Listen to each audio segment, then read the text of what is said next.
guys, welcome back to Sky Talks Trading. My name is Sky and I am on a quest to invest, and today's video is all about ATER stock, or as the folks over on Reddit say, gator stock, like an alligator. You know the way AMC have the apes? Well, ATER stock has alligators. I think alligators are really cute. And then I'm going to be talking about some other little news stories. Well, actually, they're not little. They're quite big. So let's get into it. You know the deal, though. I'm not a financial advisor. I can advise you on other things, though, for sure. No, I can't. So ATER are expected to announce their quarterly sales. They're expected to announce $64.23 million for the current quarter. That is according to Zacks. Two analysts have made estimates for the earnings, and the lowest sales estimate is $60.06 million, and the highest is $68.40 million. So, maybe it'll be somewhere in between those two.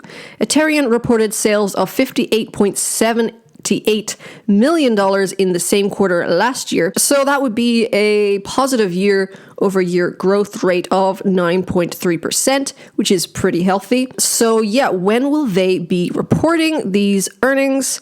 That will be on Monday, November 9th. So that is a major catalyst coming up. Keep that on your calendars. And yeah, so Zacks went more into detail, and the analysts expect that ATER will report full year sales of $242.44 million. That is for the current financial year, with estimates ranging from $236.69 million to $248.20 million. If we look at their last quarterly earnings results, which was on Sunday, the 8th of August, they reported 0.01 earnings per share, EPS, for the quarter. And they had a negative net margin of 75.72% and a negative return on equity of 70.90%. So let's talk price predictions, right? That's what everyone loves. I love a good price prediction. Allianz Global Partners actually raised their price target on shares of ATER from $9 to $14. So that's a pretty good raise. They're obviously feeling pretty bullish.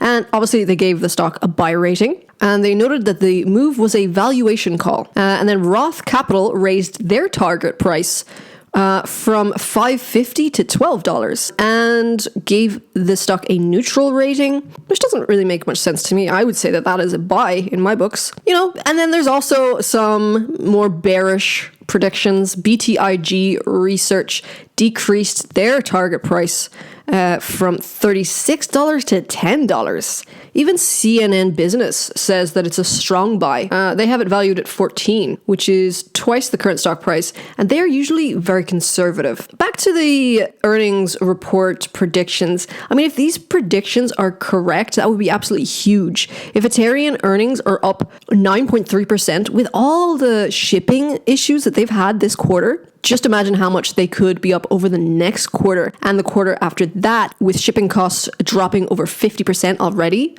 The main reason that the share price has been falling is because bears have been predicting a bad earnings report for ATER. But if the analysis are correct, hedgies will be in for a bit of a surprise. So, in news stories, Google parent company Alphabet, they actually shattered expectations on Tuesday with an amazing Q3 results that actually showed the biggest quarterly revenue gain in 14 years. The figure rose more than 40% year over year, or 39% in constant currency, to over $65 billion. So yeah, they appear to be cashing in on a rebound in search traffic, especially with keywords related to travel and retail trends that are picking up globally. Yeah, I guess everybody now, they're feeling that wanderlust calling. I hate the term wanderlust. I don't know why, but I hate it. And yeah, they want to travel anywhere and everywhere ASAP to fulfill their wanderlust. Virgin Galactic shares have fallen back down in the past month, crashing out close to 20% after announcing another flight delay. Yeah, the flight delays really do seem to impact the share price.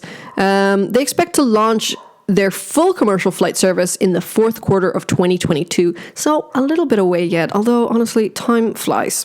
Honestly, Time is just going so fast these days. But I heard there's actually a reason behind why as you get older, time seems to go faster, and it's because you have less like first times, like less important experiences and events in your life, you know? Basically, the way to make time go slower as you get older is to do more things. Like do more interesting things out of your normal routine. And I'm very sorry about my dog barking. People are howling at her for some reason, and that makes her bark. What was I saying? Yeah, so their commercial flight service will be launching in the latter part of 2022, and Morgan Stanley and UBS have rated the stock as underweight and sell. So that is, not great. But buy when others are afraid and sell when others are greedy. Just saying. Let's check in with ARK, see what ARK are snatching up. So they've snatched up shares of Robinhood, Twitter, Spotify, and Amazon ahead of their upcoming quarterly earnings reports. According to CNBC, Wood bought 210,569 shares of Robinhood on Monday via the ARK FinTech Innovation ETF and 103,155 shares of Twitter via its ARK Innovation ETF. She also bought only 2,000 shares of Amazon and more than 22,000 shares of Spotify. Maybe it's a good time to pick up those stocks. So guys, that's all for today. Remember to go out and do something interesting so that your life doesn't flash before your eyes. I took this picture of a ladybird, and that was really interesting for me. Have a great day, guys.